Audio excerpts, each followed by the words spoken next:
Morning, Sophie.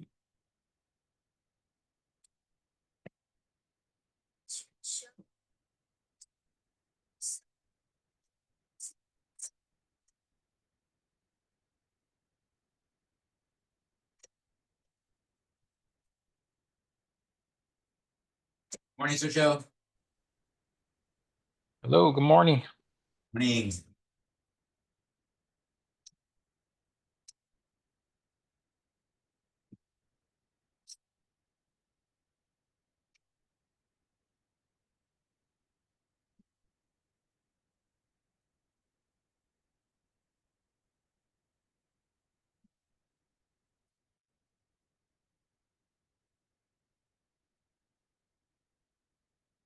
Hey, good morning, Jacob.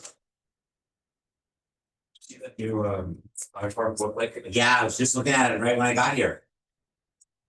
They're gonna put Jepson out of business. Yeah. That's pretty cool.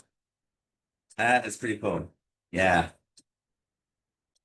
It was unclear to me when it would be available. So today, Did they say today? Okay. See, is there app update?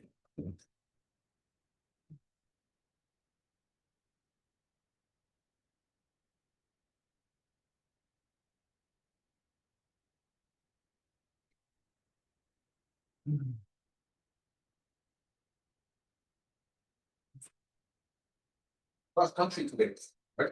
Cross country, lost comms, and filing. Yeah.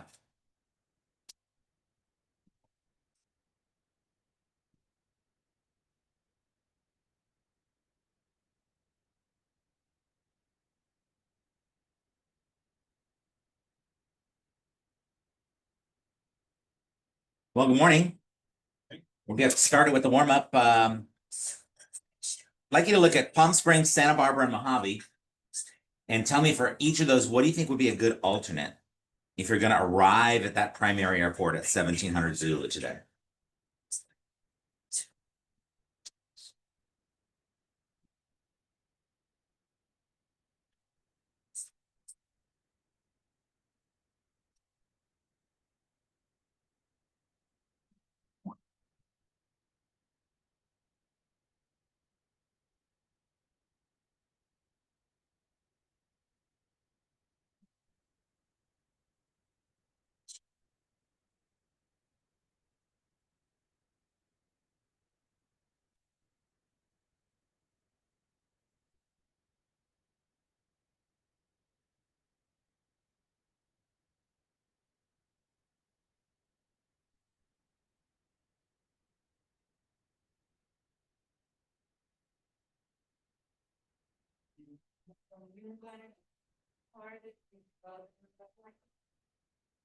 Morning, Wayne.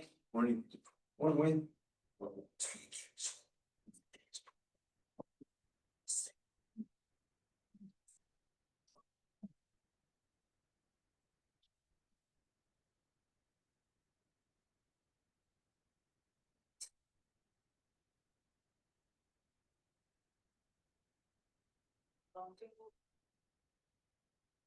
Just finishing up.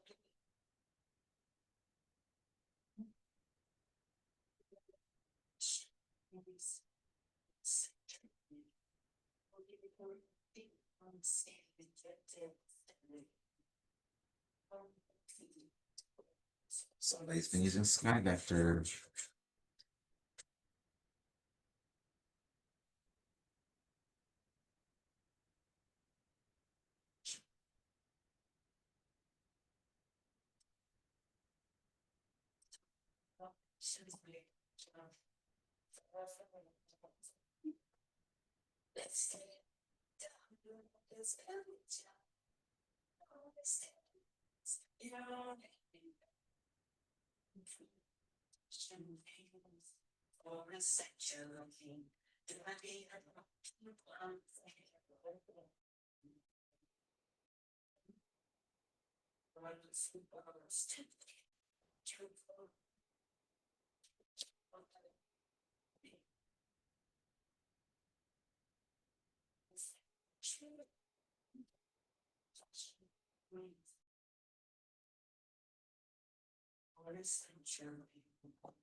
Good morning.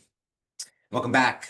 IFR cross country IFR approaches week 4 coming down to the line, folks. Today we're going to talk about we're going to continue our conversation of cross country planning, specifically doing a little more on alternates, some things we didn't get to cover yesterday on alternates. We'll talk about lost comms. We'll talk about some regulations today, and then tomorrow will be quiz and review. Really, it's our first of 6 review days because next week 5 is all review all the time.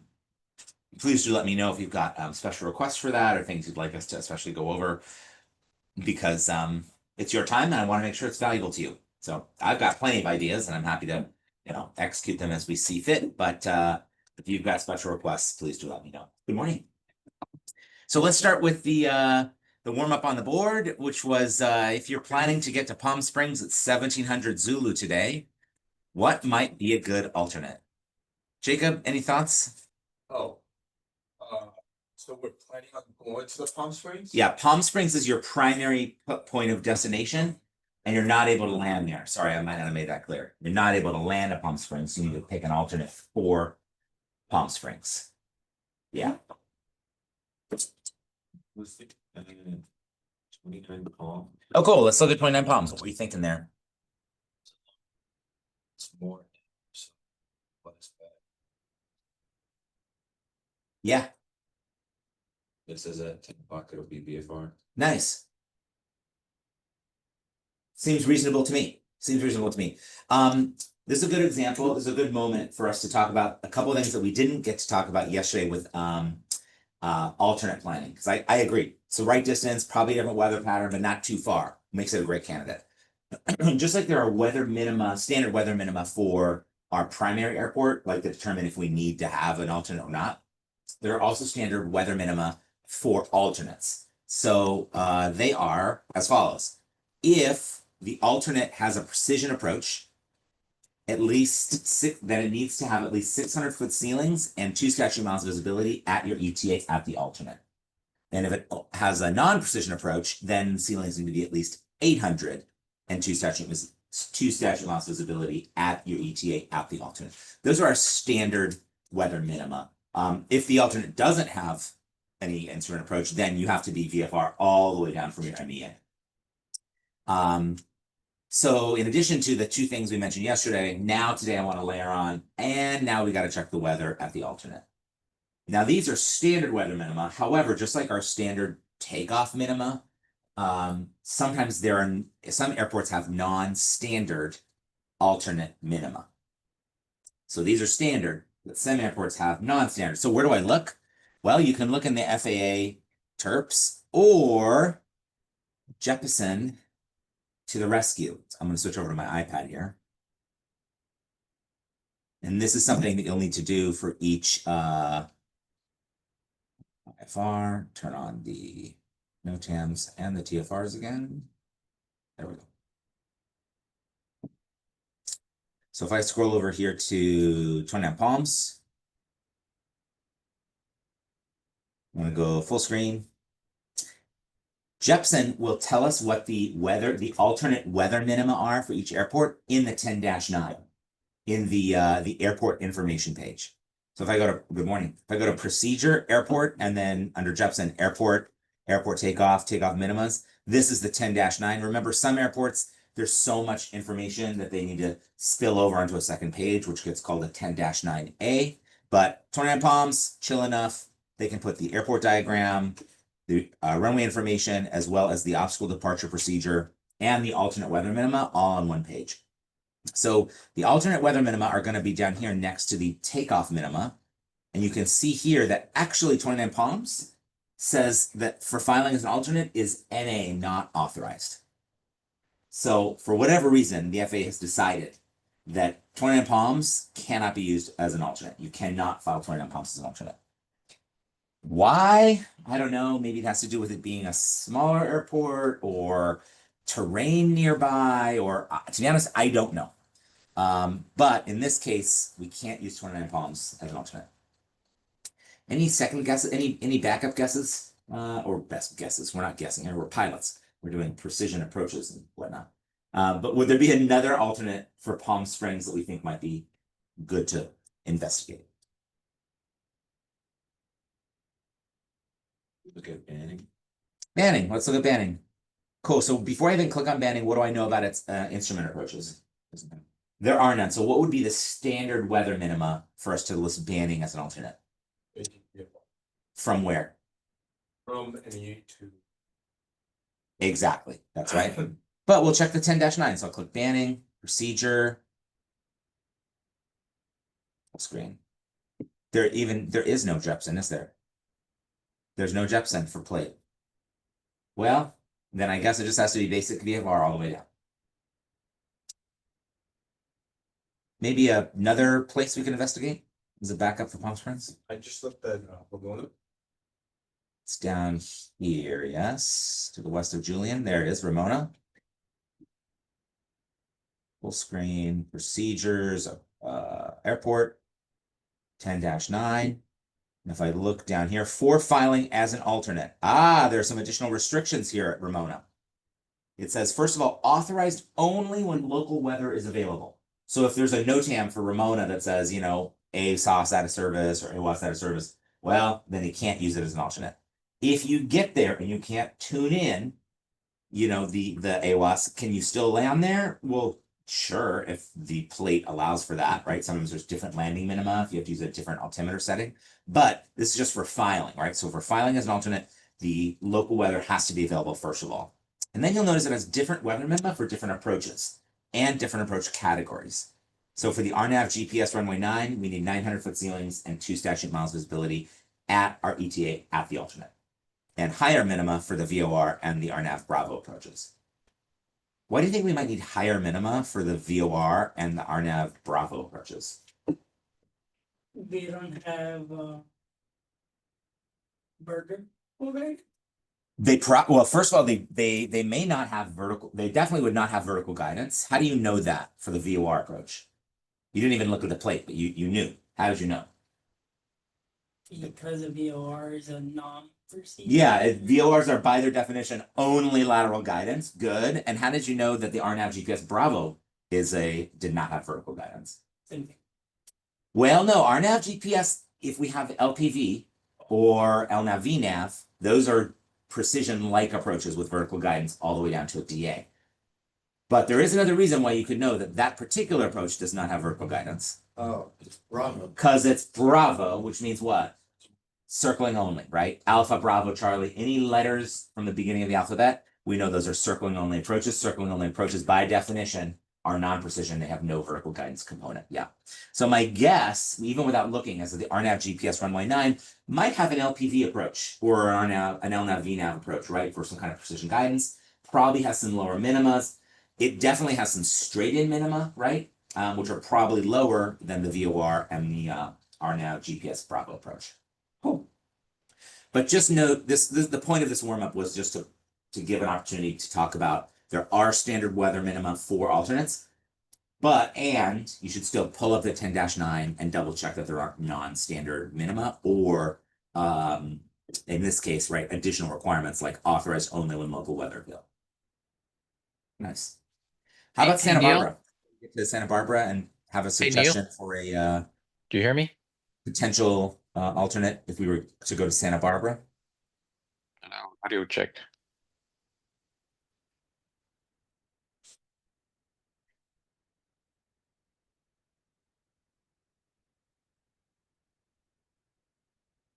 Sergio has his hand up. Hold on, Sergio. Let me switch over to the TV so I can see you, or we can hear you rather. Okay, Sergio. Sorry, we can hear you now. Oh, that'll do it. Okay. You hear me now? Yeah, the problem is that when I switch the TV input to my iPad, it pulls the audio from my iPad. So I can only all right, hear that you makes when sense. I'm on. Sorry about that, but I'm glad I saw your hand raised. Go ahead. No.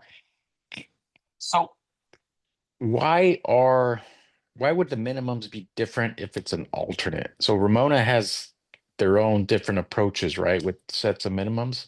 But why Yeah. would why as an alternate that changes? The FAA wants there to be a certain level of more certainty, I think, that you could get down in case of needing to use it as an alternate. I think that's why.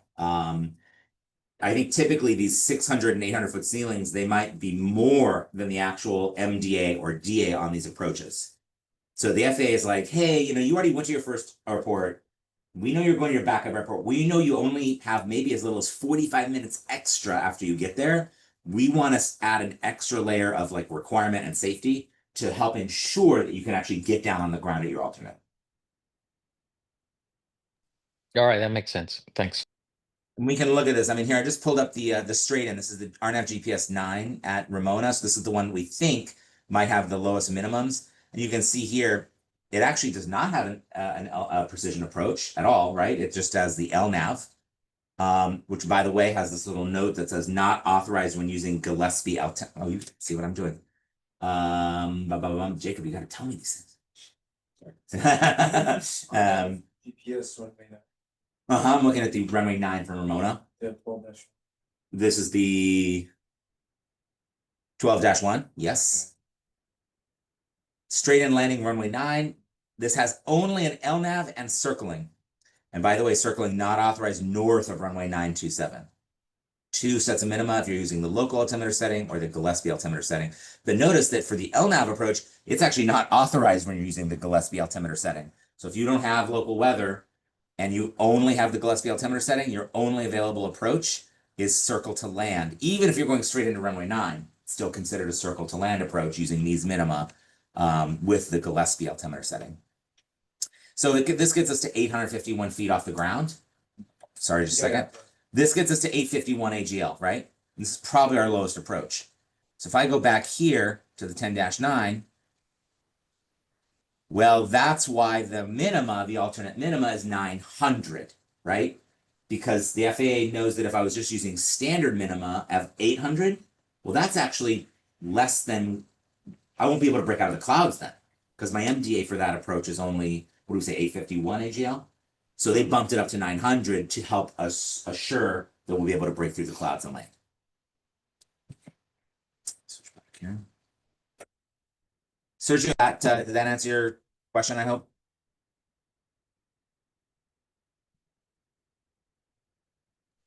Yeah, that does. Yeah, thank you. Great, you're welcome. You had a question. Yes. I'm sorry. I mean, Don't be sorry. could you go back to your iPad screen? Yes, of course. It'll be better. Yeah. Or, Yeah.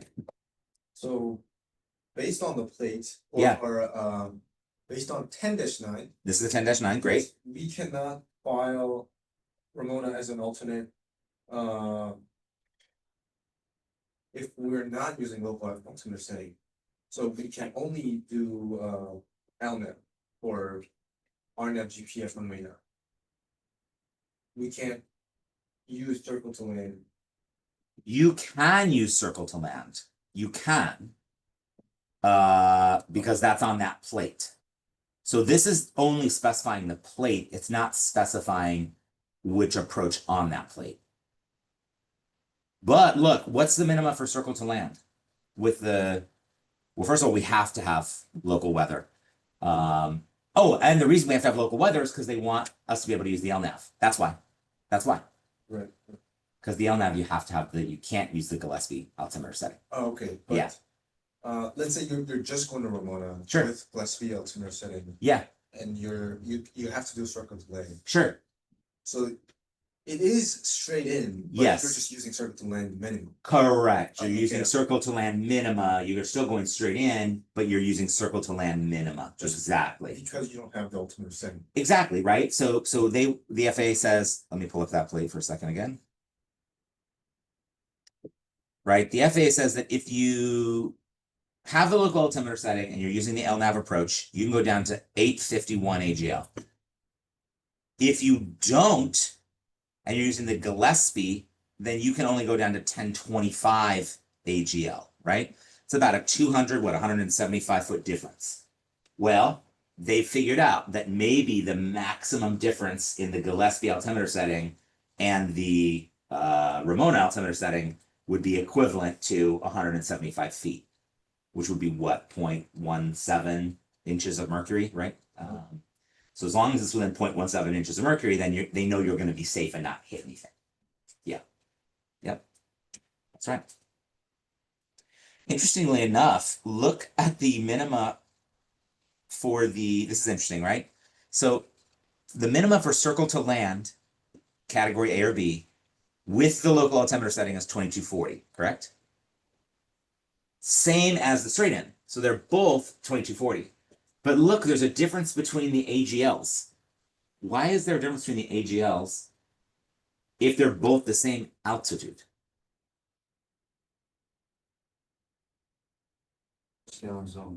Wayne got it. Touchdown zone elevation. For the straight in approach, the AGL is over touchdown zone elevation, which is 1389. And for circling, it's always above the airport elevation. And those are off by 6 feet. And that's why you've got a difference.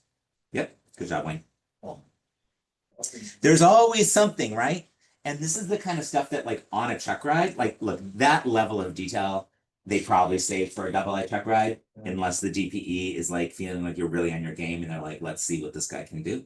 But that's still, like, you know, I've talked a lot about in this class how I think one of the qualities of, you know, that sets apart really excellent pilots is their level of curiosity, right? And noticing things. So, like, being able to be like, huh, I wonder why there's a difference in AGL. They're both 2240. Why is that? Let me figure that out. I just want to encourage you to kind of nurture that curiosity, and don't let that go out the window. Yeah. So any circle to land, any Alpha Bravo Charlie, when that says AGL, it's the airport elevation. Correct, because they don't know what runway you're using. You could use any runway that's authorized. Oh, That's why. logical. That's why. Yeah, exactly. Exactly. Right. But on its face, you'd be like, what? Like, did they make a mistake in the plate? Right? That's why. Well, it's interesting actually. Yesterday in the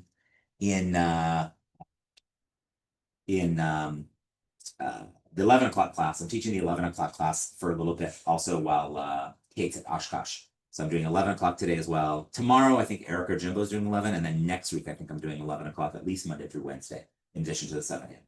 And Bennett, who's an instructor now at Long Beach, a really accomplished instructor who used to teach this class, he noticed that in the tech route to Santa Barbara from here, the last waypoint was given as a radial and a distance from a particular VOR, like from the Ventura VOR. It's like the VTU 275015 or something, like 15 miles on this particular radial from Ventura. And that was the spot. But he noticed that, like, that's actually almost exactly the same as a named waypoint called Quang, which is also happens to be an initial approach fix for an approach into Santa Barbara.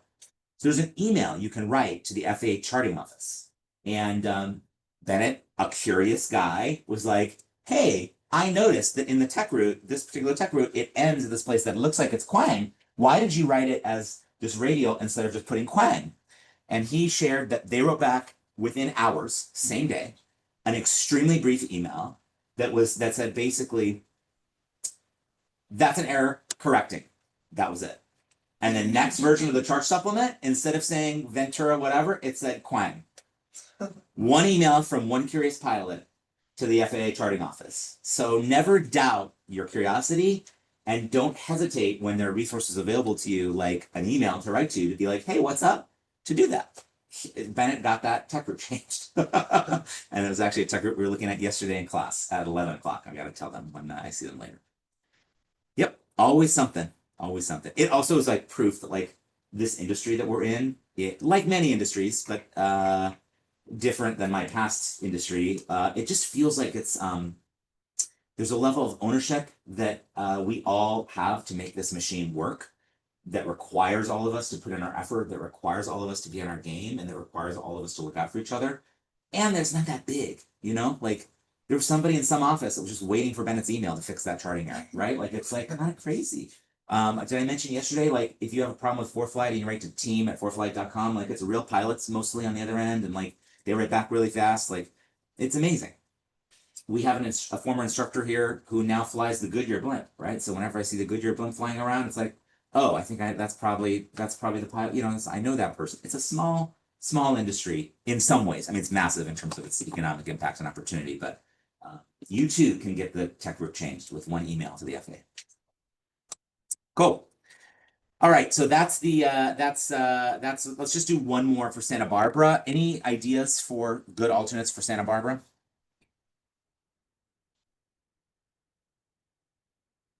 Bakersfield, Cool, let's look at Bakersfield. That's up here. Which Bakersfield Airport? BFL. Okay, Meadows Field, great. So it meets our criteria of being probably in a different weather system. It's definitely in the desert versus on the coast. It's a little far, but let's investigate. We know it has at least one instrument approach because of its color on the low IFR. So I'm going to go to the airport minimums. This is the 10-9. Wow, they have a lot of ODP. Oh, here we go. Are these standard or non-standard minima for Bakersfield? Let's say. Looks pretty standard to me. However, there are some extra requirements for the RNAV GPS 12 left and the RNAV GPS 30 right.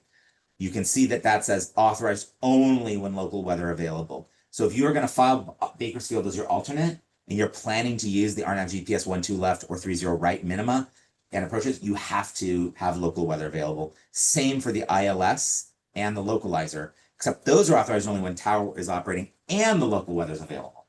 So if this is the middle of the night and you're going to get to Bakersfield after tower's closed, you can't use the ILS or the localizer. That's very standard. I think I've seen that in most ILS approaches for alternates. They want the tower to be open. Why? I guess they want somebody in the tower to like be verifying that it's working right. I guess. I don't really know. That's my best guess. But otherwise, there's standard weather minimum. So we've got some extra requirements about local weather, but otherwise ILS 602 and all the others 802.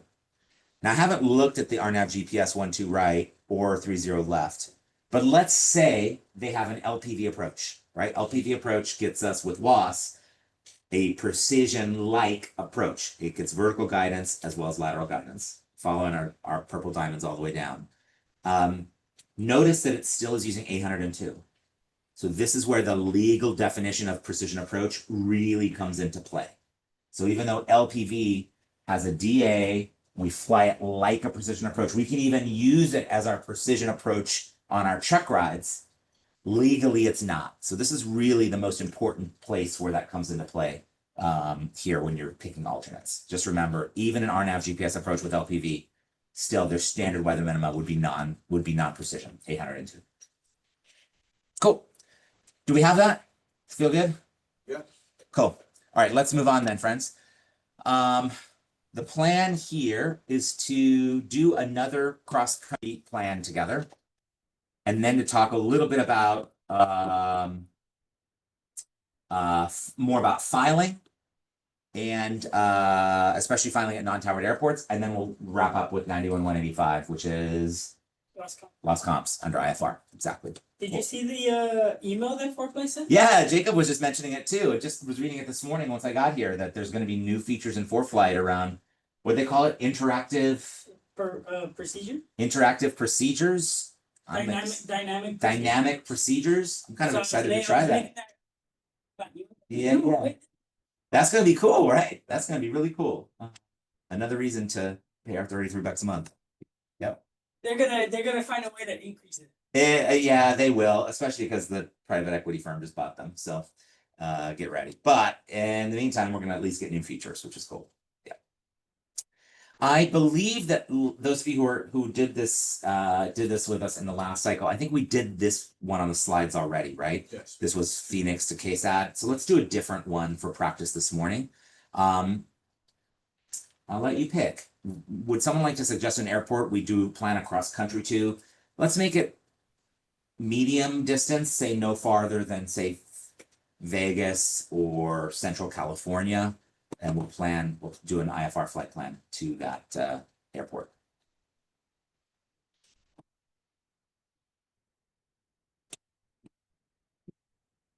Let's go to Vegas. Yeah, let's go to Vegas. Which airport in Vegas? Exactly. Good. That's good. That'll be fun. Well, there's one for I know Vegas. There was something on NASStatus.faa.gov yesterday about Vegas. I went to Vegas. I got my private pilot certificate, and I immediately got my Catalina checkout. Took my first passenger to Catalina, which was beautiful. And then, you know, as a private pilot, we don't often get that much experience with like real long cross countries, right? Like it's mostly just 52 nautical miles and come home. So I wanted to get some experience. So I went up with a CFI, and we went to Vegas. We went to Harry Reid. It's my first Bravo. And we went there in the day, and we were with the big jets and everybody else. And I will tell you, those controllers in Vegas, super nice, super warm, super welcoming. And I got an instruction to turn base at the Space Needle. And my CFI, who's sitting on the right side, got a whole view of the strip as you come in. It was we're landing 19er left, I think it was. It was very, very cool. I do recommend Harry Reid. The FBO there it's super nice FBO. We got dinner, got back in the plane. This is February because it's hot. You can't really go to Vegas right now, and in a plane without air conditioning. And then it was night, and then we came home, and when we got back, he said, you know, that was your commercial cross country flights. I was like, really? He's like, yeah, and he signed it off, 61.129, whatever. And those were the cross country flights that I used for my commercial ship ride 2 years later. It's kind of fun. Anyway, that was a little story time. I love Vegas. Can we go to Harry Reid? Should we just plan a trip to Harry Reid right now? Let's plan a trip to Harry Reid. This is KLAS, Las Vegas. If an airport has landing, Yeah. the school pays for it, right? I don't think so. But Except unless it's Santa Monica or Torrance, and it's included in your package. also Yeah. then Yeah, but I think if you go to like Santa Barbara and you're like, yeah, I want to like park at the FBO and like take the crew car and do that, and the FBO is like, cool, $45. I think you're on the hook for $45. Because the school for training, you don't have to park and go, right? That's kind of like your choice. Same in Vegas. Like if you decide to stop and have dinner, see a show, whatever, or other things that people do in Vegas, that's kind of like, yeah. Oh, how do you I'm not really sure, actually. Adult Disneyland, there are no other options. Yeah. the casino? shows how it's supposed to land. Nothing to say. Exactly. You land and use your slot machines like your headset. Just cha-ching, cha-ching, cha-ching. I think it's crazy. The casino inside There is, you can play slots in the terminal. Yeah.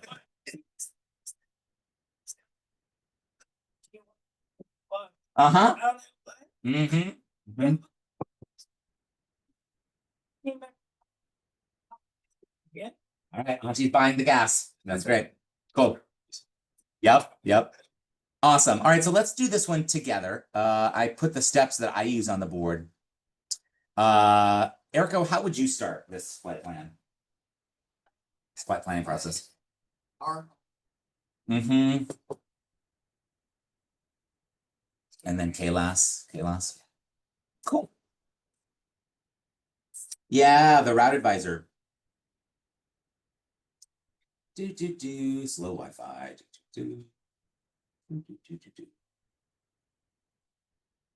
Cool. Now what?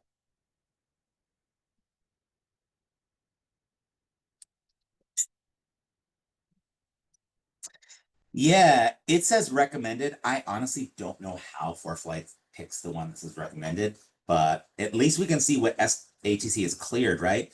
This first one, SLI Palmdale Daggett, 7 times. And that looks like it's for jets, flight level 210 to 270.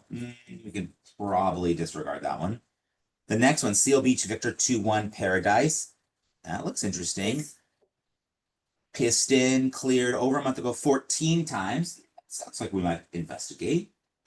What's the database on like how many the total it got like approved?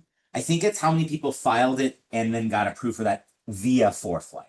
No, like what's like the time frame? Like within the 30 calendar months. Oh, you mean when it says 14 times over how long is that? I don't know. Probably says that somewhere in the ForeFlight user's guide. That's a good question.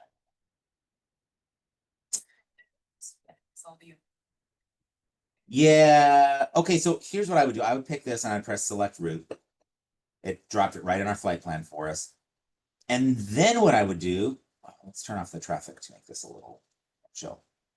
I would double check it, right? can we just go through, and we also need to make sure that we need to pick an altitude to fly this at, right? So let's go through the route. Let's make sure it makes sense. And as we're going, let's look at the MEAs so that we have in our minds what our altitude should be. All right, Seal Beach, cool. Then Victor 21. What's the MEA here on the first part of Victor 21? 3,000. Then what does it go up to? 5,300. Okay, let's pause here. We're going east, right? Course east between 360 and 179. What is an appropriate IFR altitude to fly eastbound? Odd thousands. Cool. So if my highest MEA was 5,300, what would be an appropriate IFR altitude? 5,000. Not 5,000, 7,000. Has to be higher than the MEA. Right? Because that's the minimum, which means like, that's the exactly. So already in the back of my mind, I'm thinking to myself, cool, the lowest I can go. I've barely gotten to paradise. Already, I know my altitude needs to be at least 7,000. Cool. All right, let's keep going. See if we get any higher ones. By the way, for flight, you can see here, it actually tells you what the MEA and the MOCA are. So here's Victor 42. Holy moly. What are we at now? 10,000. 10,000. Yeah. So then it would be 11. Notice though, there's a 9,000 G. The ones that are in blue are for Tango Airways. So if there was a Tango Airway we could use here, we could actually go as low as 9,000. Now in a sling, the difference between 9,000 and 11,000 is incredibly significant to us, right? Especially because we're going to have to factor in density altitude on a hot summer day. So I'm thinking to myself, wait, can I actually fly on a Tango Airway here? What Tango Airway is this? What is it? Is it even listed? Where is the blue number? Does anybody see it? I don't see it. Maybe is it Tango 306? Isn't it one of those things that was on the same thing there? And there's like a tiny little line. Yeah, but usually then what it'll say is like Victor 22, and then in blue there'll be a blue box right next to it that's like Tango something else. Like here, how Victor, see us as like Tango 306 and then Victor 16 or 370. I wonder if it's not a Tango Airway, but if we have GPS, we can still use that 9,000 G. Where would I go to find the answer to that? Tango 361. Is it Tango 361? I mean, Tango 361. I mean, the only thing I see listed here is Victor 442. It just says minimum on route altitude for GNSS. My hypothesis here is that it's just giving us a GNSS, right? A G for us, that's GPS, minimum altitude for Victor 442. I haven't seen that before. It's funny, I'm on this part of the. This is why it's fun to pick new airports, right? We're all learning something here, and it's new challenge and new curiosity. I haven't seen that before. I'd like to write that one down. I'm gonna take a screenshot of that. We should send it. Yeah, exactly. We could send an email. Dear for flight. If you send it in the middle of the night, it's like their European team that writes back to you. It's kind of fun. Yeah, exactly. Yeah, cheers. Cheers. Yeah, they're gonna go get their chips and bangers and mash and whatever else they're eating. I'm gonna assume because we have GNSS on this part of the route, we could actually accept 9,000. That's what I'm gonna assume. So now we've gone up in our head. Okay, now my minimum altitude I can use is 9,000. Let's keep going.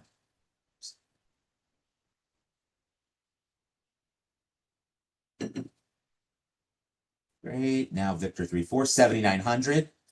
That's fine. 7,500. That's fine. Did we say it could be Tango 359? If you go way up, it's like, Oh, is that too far away? Where's Tango 359? It's like by Las Vegas. Oh, I see. We end up on Tango 359 up here. Maybe.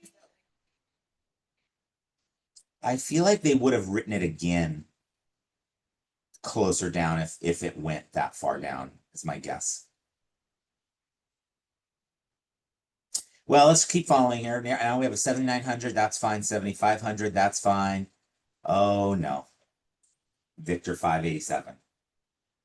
10.5. So what's our new minimum IFR cruising altitude? 11,000. 1,000. Okay, bummer. Bummer. Okay, then we're over here. Still 1,000. Maybe we could descend to 9,000 after that. Oh, nope. Back to 10.5. Boulder and then 6. So it looks like in order to fly this route, we need to be able to fly, we would file at 11,000, 1,000, and need to calculate if our airplane could actually go that high today. How might I do that? Performance calculation. Density. Pressure altitude. Pressure altitude would, correct. If you take pressure altitude and correct for non-standard temperature, that's getting your density altitude, that's getting your things.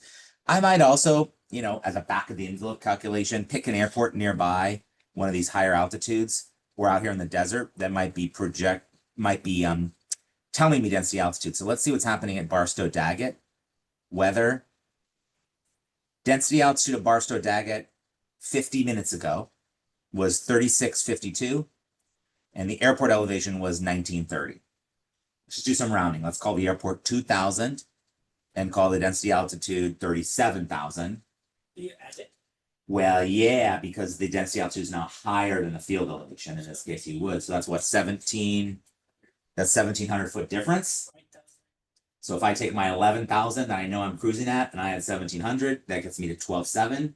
And what's my service ceiling on a sling? 12,000. So No can do. not today. And it's only getting hotter, right? If we're going to leave in an hour, so the density altitude is only going to get worse. So that means we'll have to leave here 5 o'clock.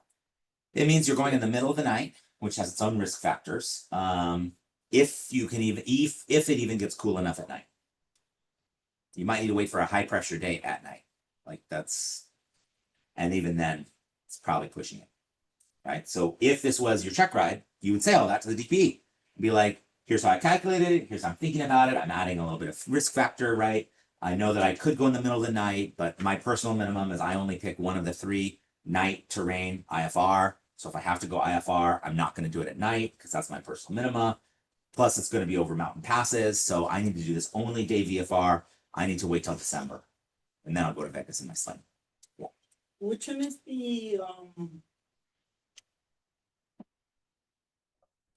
the acronym that shows like it explains that you're desperate and you need to go because you need to fulfill Oh, the external pressures? exterior, Yeah, external the I'm pressure. safe. The yep. External pressures. Yeah. Yep. I really need to get this commercial cross country knocked off, right? I really need to sign it off. Or it's my best friend's bachelor party in Vegas. This is how I'm getting there, whatever the external pressure might be. It sounds like hell to me, bachelor party in Vegas, but now I'm probably gonna get invited to one now that I said that out loud. Why make it there if you're not gonna remember? That's true. That's true. So if we were to go, right, we would file at 1,000. Cool. What's next? Wayne, what would you do next? In terms of our cross-country planning. So assuming we can go on that route, Yeah. then I'll check our number 2 on what. Yeah, yeah. Balance. Mm-hmm. Great. So I'll pull up my flight plan again from the maps page. I'm going to pick my airplane, 805 Alpha Zulu. I'm going to pick my performance profile and set it at 5,000 cruise. I'm going to put my altitude to 1,000.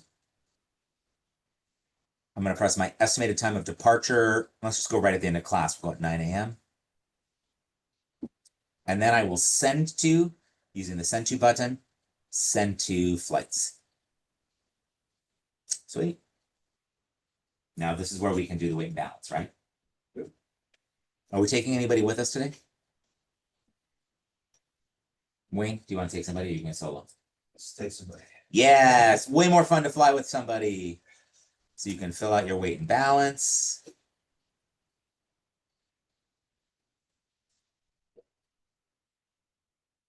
Cool. It's Vegas, so I'm gonna bring all 33 pounds of allowable baggage.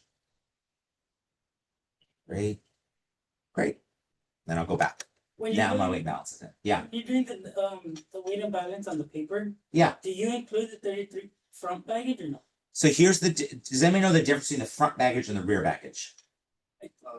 Your baggage, I know I know. it's It's right behind the seat, and it's the part that's a little lower. There's like a little ledge. It's like only really wide enough to hold like that little plastic box that has like the windshield cleaner and stuff. But it's like a little lower, right behind the seat. It's still in the baggage compartment area, so it's not like if you push the seat forward, but it's the very front. It's only like what 6-8 inches deep. That's the front baggage, and then the whole rest of it is the rear baggage. Oh, that's the front baggage? Oh. Let's pull the POH to be sure, but that's how I read the POH. It was behind your seat. Well, it is, but I thought it was like, our all right, Yeah. POH. yeah. What section is this going to be in? Does anybody have this memorized? Oh, I can just see I'm on the wrong screen right. Yeah.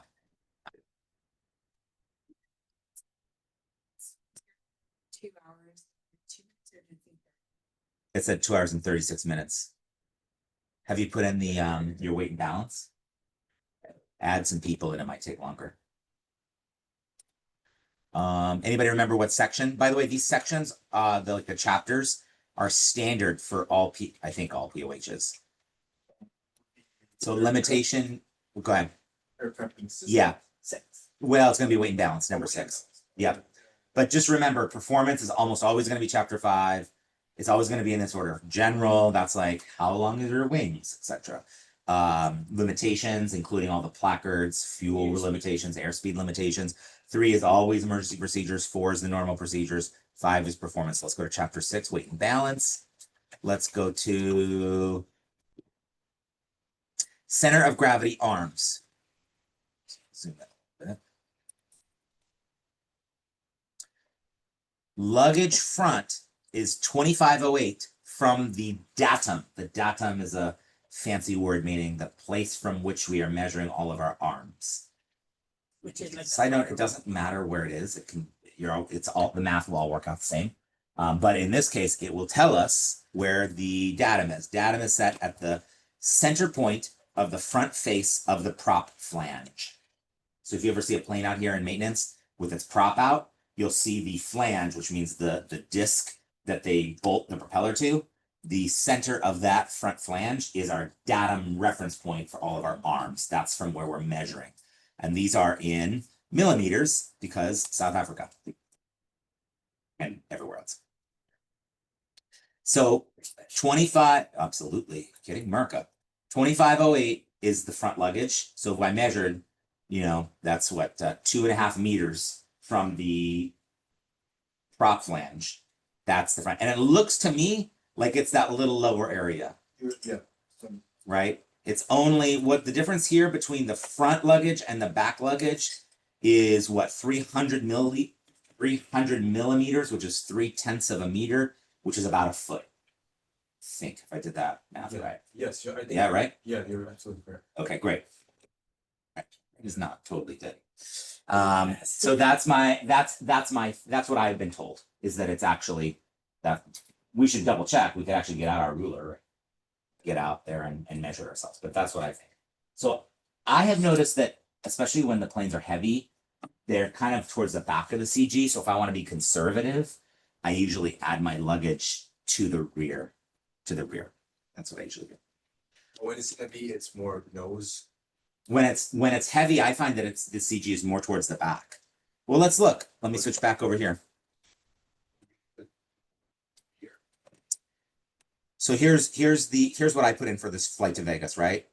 210-pound pilot, 160-pound passenger, and 33 pounds of baggage in the rear only. Remember, the limitation is 33 total baggage in the front and the rear. And if I click on this, or if I zoom in on this, this is our flight envelope.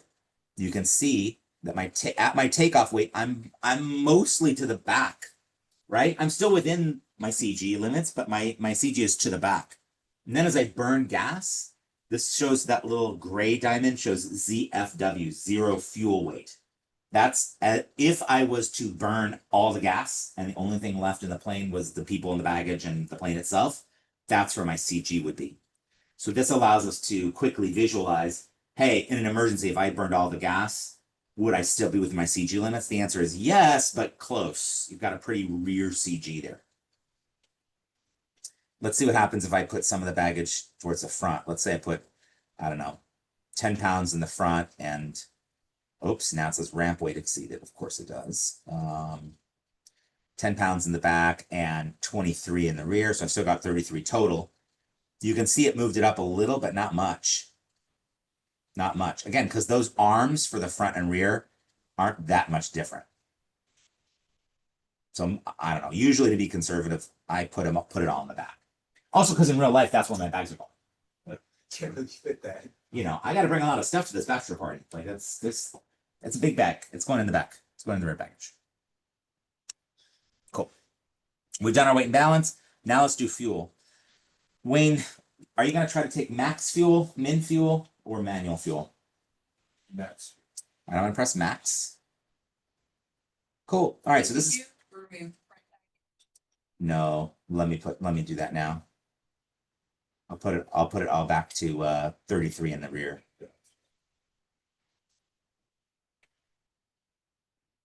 Thanks. Wait, let's show me here. Are we taking Alpha Zulu? Yeah. 805 Alpha Zulu. Did you clear the front cargo there? Yeah, This is what I have for my weight and balance. Does that match yours? 210, 60, 0, 0, 0, yeah.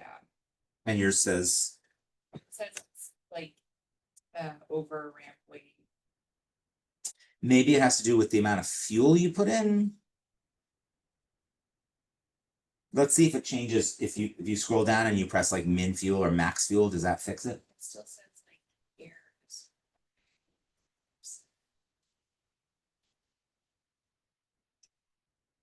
Sorry. No, don't be.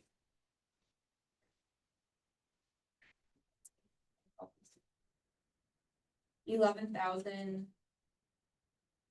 At 9 a.m. today. Yeah, July 17th, 9 a.m. KTOA KLAS. Why Cruising. is it weird? May I see? Yeah. Be-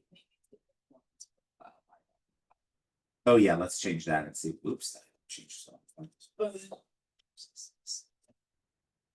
There it goes. Yep, Oh, was it the performance? performance profile. Yeah. Why would that have changed it? What did you just change? I changed it to 5,000. So I click on your performance profile. It defaults to 5,500. And that's if I change mine to 5,500, I also got 3 errors. But I like to cruise at 5,000. It's easier on the engine. It uses less gas. It's got less emissions. It only gets me like 3 or 4 minutes late to the bachelor party. Like it's better If it uses less gas, then why did the weight and balance work out better? because it used less gas. So it required less gas to begin with. One of the main reasons that pops up error is you have to stop. So Yeah, it's saying you can't make it. yeah. You're gonna die. You can't have be in weight and balance limits and get to Vegas today. With these wins and this performance profile. Yes. Yeah. Interestingly, and this is something we could experiment with. What if I cruised at 4,800? Well, now I'm only using 14.2 gallons of gas. What if I cruise at 4,500? Well, now I'm using 14.7 gallons of gas. Doesn't make any sense to me. Oh, I know why. Because you're going slower, so you're spending more time in the air. Yeah. So you have to find that. Exactly. The sweet spot. Exactly. So 5,000, 14.3 gallons. I guess 4,800 is the sweet spot. I guess 4,800 is the sweet spot, right? Because if I go here, 14.2. All right, let's cruise at 48. I'm into it. And this is the power of having these tools at our disposal. What's that? I wanna get a 6.1 gallon. I thought it was 14.7, no? Half a gallon? I have At 5,000. tried right now. And then it says this and Oh, 14.3. And then versus 14.2. And what's the difference in time? time 2 hours and 36 minutes or 5,000. So 15 minutes. Yeah, that's actually kind of significant. I'd say let's burn the extra tenth of a gallon and get there 15 minutes sooner. Um, That would be my choice. It's hot. I don't want to be in the airplane longer. And then especially with And not have a passenger, exactly, and have a passenger, right? It's not just me. Right, and now as the PIC, and especially eventually you're gonna be commercial pilots and you're gonna have a different, you know, that person might be paying you, right? You might be getting paid to take that person to Vegas. All right, 15 minutes of an extra cranky customer, exactly, yeah. it's like the- That's where you climb up to 15,000 and you put on your mask and you just make the oxygen available to them and then they get a little hypoxic and take a nap and then that takes care of that. Yeah. Sorry. We gotta use the aeromedical factors to our advantage, right?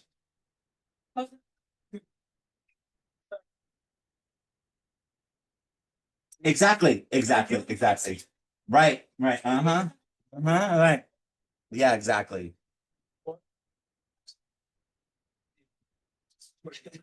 Right, exactly. Yeah. I'm making it available, but your choice. Your choice. Yeah. 0. Yeah, exactly. That's amazing. Amazing. Exactly. Or if you see a fire. Yeah.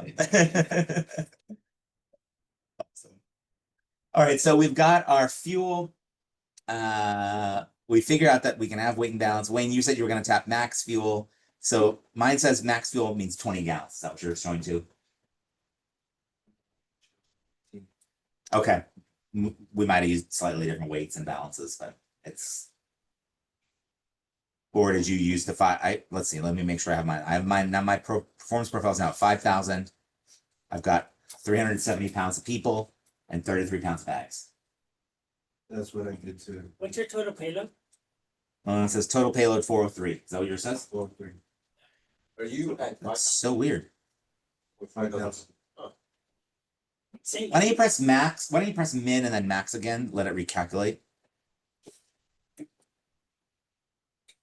Oh, no, it's like. Okay. Sometimes weird things happen like that. Like I don't know, something in the spreadsheet behind the scenes to get recalculated. Well, probably the face check examiner doesn't have their own exact thing open like this, like we do in this case. They're probably not going to know that it should have been 20 instead of 19. Now, look, if it's a DPE, even the DPE though, because the way that the cross countries work is you use your own weight, and people are different weights, right? They might tell you what your passenger's weight and baggage is, but for your own, so even they know about what it should be, but they're between 19 and 20, the DP. Is that a big like disparity? Like if you did it at 18, but it was supposed to be at 20. Cool. All right, so let's check out our flight fuel then. 14 gallons to get to Vegas, 1 gallon for taxi and takeoff, 2, and then 13 to get to Vegas itself. I can change this to 2 gallons if I want for taxi takeoff. Oh, and now I'm overweight. Okay, well, I guess now we can't go again. But I could, if I'm going to use 2 gallons for taxi takeoff, that's it, right? Oh, wait, let's figure out our reserve policy. So let's press reserve policy. Let's go to part 91, which is just our first landing plus alternate plus 45 minutes. What's this? Oh, that changed it. Now we only need 4 gallons. What's the contingency fuel percentage? So let me pull up the policy for a minute. Say you want to add extra contingency fuel on top of your required 45 minutes. Say like, I want my 45 minutes, but I want 5% more than that. You could put in 5%, and then it's going to take your 45 minutes and add 5% more. That's not like required. No. But you might have a personal minimum where you say, I always take 10% contingency fuel on top of whatever's required. You could have that. Totally legitimate. You could have a personal minimum like Slings, right? Slings personal minimum, not personal minimum, it's company minimum, is you need to land with 5 and 5 on each side. That's 10 gallons. Okay, cool. And that's now your thing. All good. Yep, but there's really cool stuff. If you go up here to manual, you can press how many gallons of reserve fuel you want, plus contingency on top of that. Lots and lots of tools here. So I'm assuming we have to take, because this is calculating non-stop from KTOA to. Well, yeah, along the route we told it, at the altitude we told it. Right, Yes. yeah. So in order to meet the sling minimum, Mm-hmm. and I know we're gonna talk about it, but we probably wanna file alternate, Yep. so we're gonna have to stop somewhere. Yeah, because how much fuel at landing does it say we'll have? No alternate. Fuel at landing 5, of Okay, which so 4 is for okay. reserve and 1 is extra. What's So the that- value? Uh-huh. Not only would we violate sling policy, but sling policy, remember, is you plan to land with 5 and 5, never fly with less than 4 and 4. You'll notice that, well, maybe you won't have it, but when one tank gets to 4, that's when the gauge turns yellow. So never fly with less than 4. So with that being said, that's even like worse than what we're supposed to land with, right? Because it's only Correct. 5 gallons, so that means it's what 2.5 each week. Correct. Yeah. This correct. That's the right face, and that's the face the DPE is going to be looking for, right? That's the face that they're checking. Your risk management is on every test with ACS, like that. They're going to be checking for that. Going to be checking for that face. They're going to want to hear unable, right? My personal minimum is 5 and 5 when I land. Unable this flight. I plan to fuel stop in Apple Valley, wherever, Wait, whatever. Right, or somehow instantly get less payload. Exactly, that's right. Yep. There's of course more or just the whole fuel policy. Yeah, You better empty your baggage. that's correct. Yep. So, Yeah. Did Did you can you try pressing min max? Did you do that to let it recalculate? Seemed to fix it with weight. it became 19 in 1 second.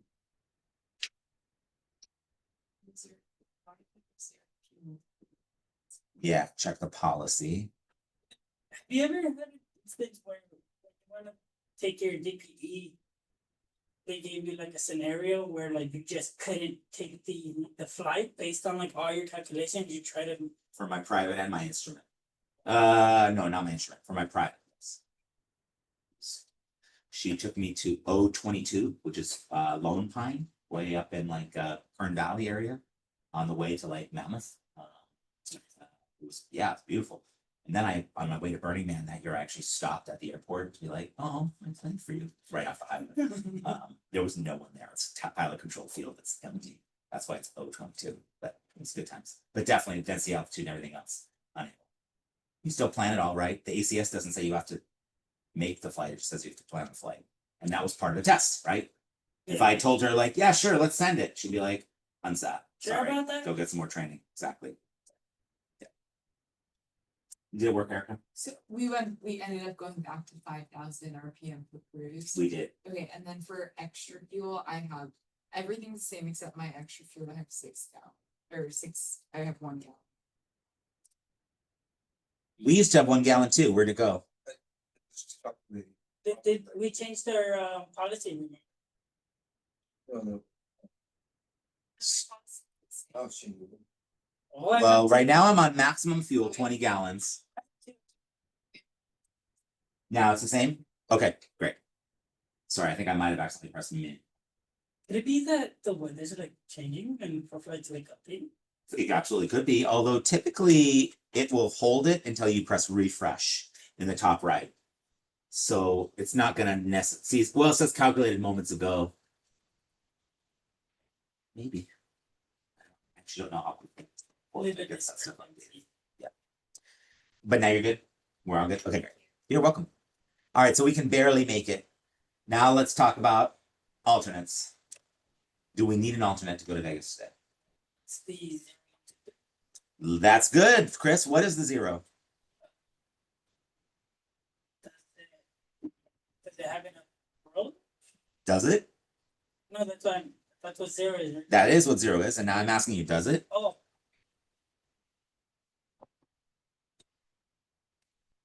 It's rough, so you could probably assume it's got about a dozen approaches. with 4 runways. North Vegas is great. No, we're planning to land at Harry Reid. Oh, we're planning to land at Harry Reid. So pull up Harry Reid, right? KLOS. Notice the big old red stripe at the top? We haven't gotten to NW Craft yet, but if I'm in my flight planning right now and I see that big old thing, Las Vegas closed by NOTAM, you better bet I'm clicking on that. What does that NOTAM say? Close to non-scheduled transients GA aircraft except 24 hours prior permission required, and then it includes their phone number. Yeah, we should have called yesterday morning to get permission to come today. We can't just show up. Why? Because there's a limited ramp space at Vegas, and there's probably a fight this week or a Oh, there's an race. What's happening in Vegas? I don't know. Do you know? Anything. Anything. This NOTAM is almost always up. And actually there's been some controversy around the ramp fees and the requirements at the Vegas area airports because they have AOPA, the Airline Pilots and Operators Association, the GA sort of interest group, has been saying like, look, you're a public airport. You can't just be saying it's going to be a $10,000 landing fee just because there's a fight. And the airports are like, hold my beer. Pay my $10,000. It's the NBA Summer League. Okay, so it's NBA Summer League. There we go. So there's something happening in Vegas where they're worried that all the private jets from all over are going to come and the ramp is going to be full. That's why you got to make a reservation. Signature, or what's the FBO over there? If I click FBO, it'll tell me. There's 2, Atlantic and Signature. Wow, look how expensive the avgas is. $9.89 a gallon for avgas. By comparison, Santa Monica, which has also expensive, I think it's in the 8s. This is even more expensive than Santa Monica. Are Damn. they allowed to jack up the prices based on like events around them? It's like a gas station. They can charge whatever they want. They're If you don't like it, land somewhere else. Get gas somewhere else. So not their problem. Yep. But nice the ForeFlight puts that in there, right? It's another tool for us to say, well, maybe I actually do want a fuel stop in Apple Valley, load up with cheap gas. Maybe the fuel I get in Apple Valley can get me from Apple Valley to Vegas, and then I'm ready to come home, back to Apple Valley, get cheap gas again, and then come home to Torrance. That's commercial pilot thinking, right? That's like, oh, it's not only safety, but it's also pocketbook things. So when it says closed, Yeah, I know this is a stupid question, I don't know. not a stupid question. Touch and goes permit? No. So closed, it means you can't use it whatsoever. Yeah. Now look, the reason for this is because of a full ramp. So if you wanted to say do practice approaches, they'd probably let you. This is mostly about landing full stop. But technically when it says closed, closed. So the way this works is you call the number. You're like, I'm coming tomorrow in my Sling. They're like, great, it'll be $10,000 landing fee. You're like, cool, put it on the Sling credit card. Yeah, just kidding. Poor Jamie. And then they give you some kind of code or a number or some kind of secret password, and approach can ask you for that. That's how they enforce this NOTAM. They'll say your PPR code or something, and you have to tell them, you know, James Bond 007, whatever, whiskey blackjack 21, whatever it is, and then they say, okay, clear for the approach or whatever it is. The one and only time I've been to Vegas, they didn't have this, but I'm told by people who have gone, it's not that complicated. Call, get your code, be prepared to say the code to approach if they ask you, if they even ask you. Yeah, cool. All right, carrying on. It passed the 0 test, right? Look at all these gorgeous approaches. So now we're going to the 1, 2, 3. So Chris, carry on. What am I looking for then to see if I need an alternate? There? Yeah. The one, what's the 1, 2, 3 basically? Decode the 1, 2, 3 for us. 1 hour. Before, 1 hour after. Mm-hmm. 2 is statue 2,000 foot ceilings. and 3 statue mile visibility. The way I remember that is like the 3 statue miles visibility is VFR, right? So like we're kind of getting close to VFR. So yeah, 2,000 foot ceilings and 3 statue miles visibility. All right. And 1 hour. To 1 hour before, 1 hour after. When are we landing? Oops. Should be Flights. 11. It'll tell us right here at the top of our flight. We're gonna ETA 11:36 a.m. So from 1036 to 1236, let's check the TAF. Ooh, they have a D ATIS. That's cool. By the way, did you know that if it has a D ATIS, you can just read this and that counts as you've picked up the ATIS. Kind of neat, right? So this is ATIS uniform. Yep. All right, let's check the TAF. 8 to 1. Visibility 6+, scattered at 12,000. 1 to 8. Visibility 6+, scattered at 8, broken at 10,000. Thunderstorms in vicinity, cumulonimbus. Okay, well, the TAF still says we don't need an alternate, right? Yep, that's what I think. That's what I think. Probably my pilot lane, if I let's look at the raw data here, right? What does it say? Oh, actually, you get some more detail here. Okay, so we have from the 17th at 20 Zulu, which is what time Pacific Standard? -7, 1 p.m. Right? 17. It says 20. So the 17th at 2000. 1300, which is 1 p.m. So from 1 p.m. winds 170, 12, gusting 20, more than 6 miles. VCTS. VC vicinity, TS thunderstorms. Thunderstorms in the vicinity, scattered at 8,000, broken at 10,000, CB. So CB is broken cumulonimbus at 10,000. Now we've got a new one temporarily from the 17th at 22 to the 18th at 02. So what's the 17th at 22? That's the 17th, so the date, and then 22 is the time. Which is what time in Vegas? 3 p.m. From between 3 p.m. and The 18th. what is that? 9 p.m.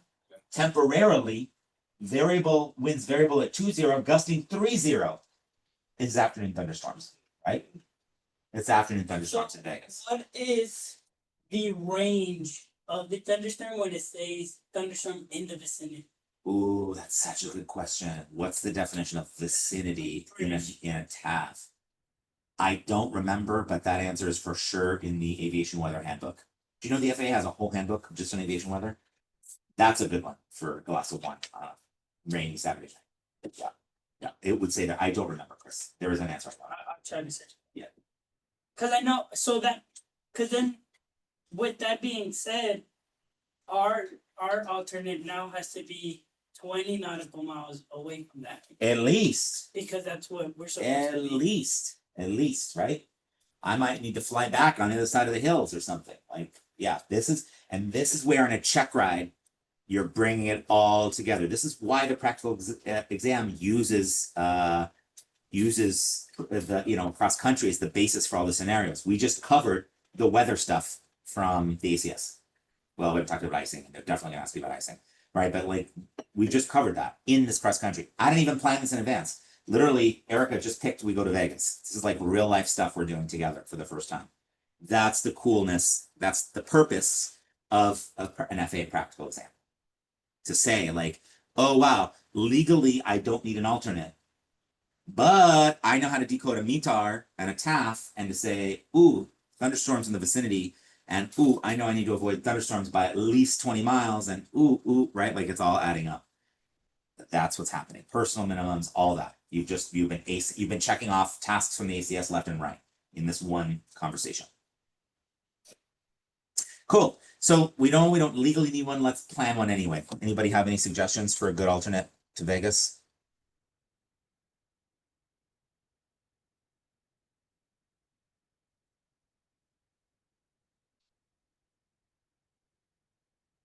Bullhead City, Where's that? in the southeast. The Boulder City or Bullhead? Bullhead. It's even further. Is it outside the Bravo? Yeah, outside. What's the identifier? I IFP. Laughlin. Ooh, Laughlin. Cool. Let's check it out. Why did you suggest that one, Wayne? good extensively. I like it. All right, so let's check the weather, yeah? Full screen. What time do we think we'd get to Bullhead? I don't know. Let's check. So vicinity is It's gonna have showers in the vicinity all the way till 4 p.m., but broken at 12,000, visibility 6+. That looks pretty decent, right? How do I check if I'm allowed to file Laughlin Bullhead as an alternate?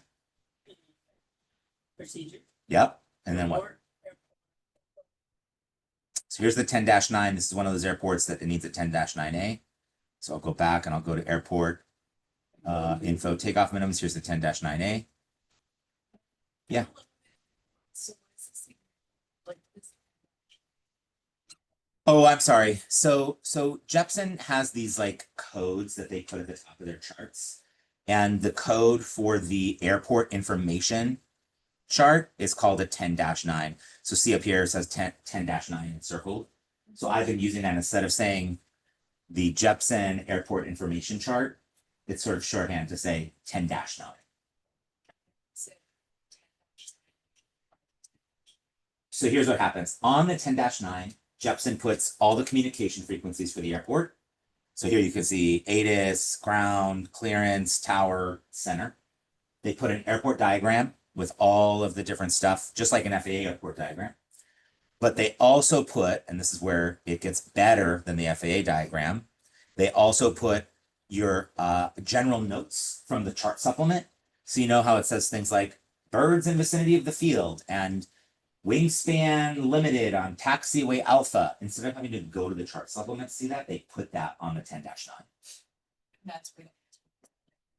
They also put the ODPs, the takeoff minimums, takeoff of the obstacle departure procedure, all of the runway information, including runway lighting, if there's any displaced threshold, the width of the runway, all of that. And they put the alternates. They also put the hotspot data.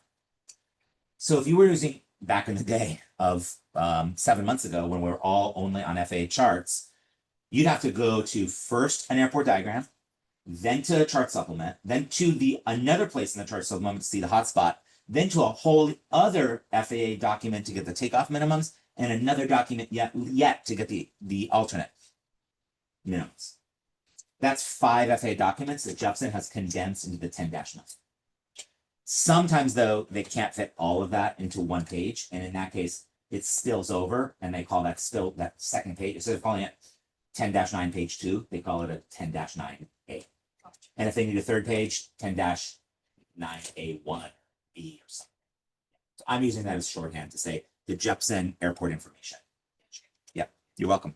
Yeah, but you can see here, it's got all of the lighting, all of the runway information with notes. Here's all of our takeoff obstacle departure procedures, all the obstacle notes.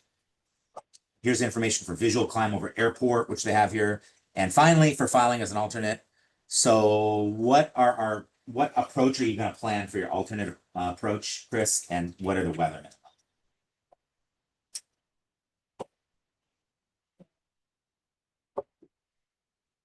The RNAV. RNAV GPS 16? Cool. What's the weather minimum? 800.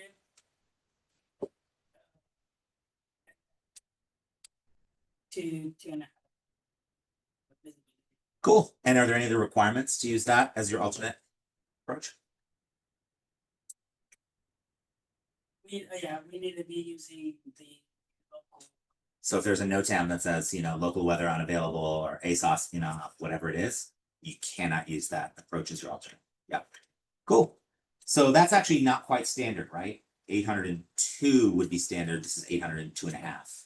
So in the bottom it says changes, runway 34, PACI unusable. Yeah, so here's the thing on Jepsen. They also will tell you any changes, right? So this 10-9A was issued on 8th of November, 2024.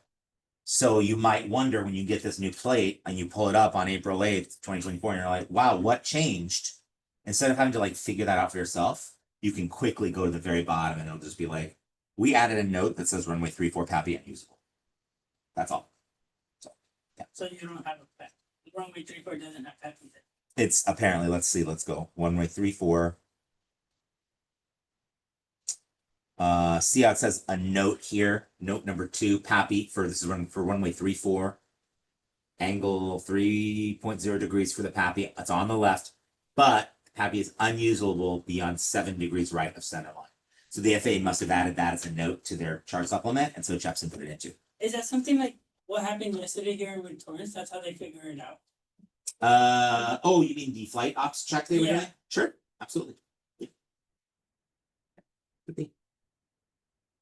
Cool. All right, so let's go back to our flight now. And again, we already know we can't do this flight, but to finish off this flight plan, let's go and add this as an alternate.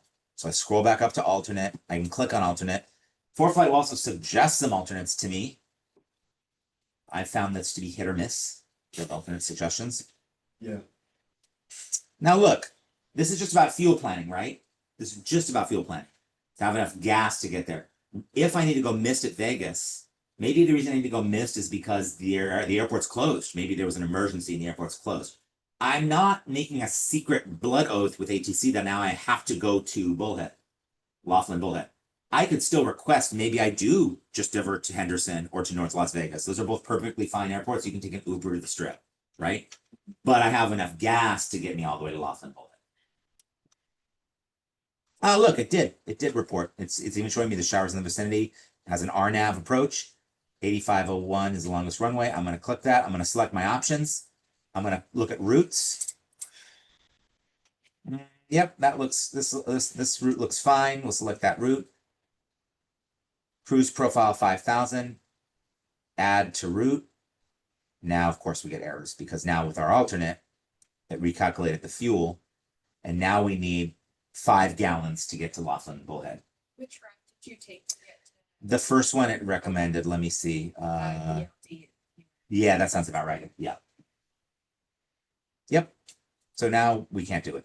But if we stop for fuel in Apple Valley or Daggett or somewhere else along our way, then we can do it. But then I need 2 IFR flight plans. One IFR flight plan to get to my first fuel stop with an alternate if needed. And then a second IFR flight plan to Vegas with an alternate if needed. That's a lot.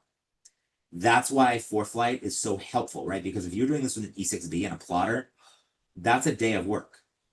With ForeFlight, once you get proficient, that's 25, 30 minutes of work. Also, you'll just do this and then instead of KTOA loss will be KTOA Apple Valley, Exactly. stop it. Stop it.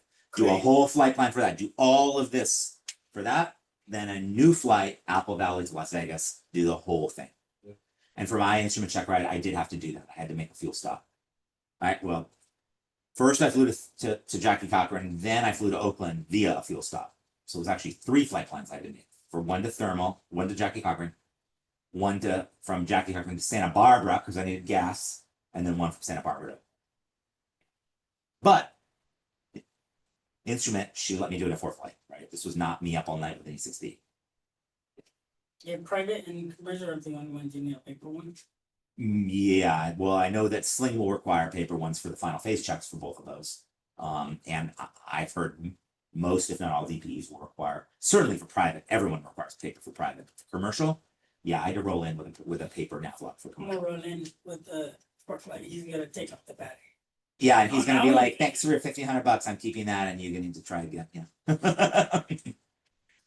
Even if they take out the battery, couple things you should know about the features of ForeFlight. We're getting a little off track now, but in the category of cross-country flight planning, this will do your whole navlog up here, right? If I click navlog, and this is actually what you would roll into a truck ride with, right?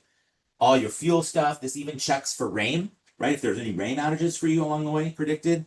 Yep, it does all your waypoints, including putting in the frequencies for your navigates for you.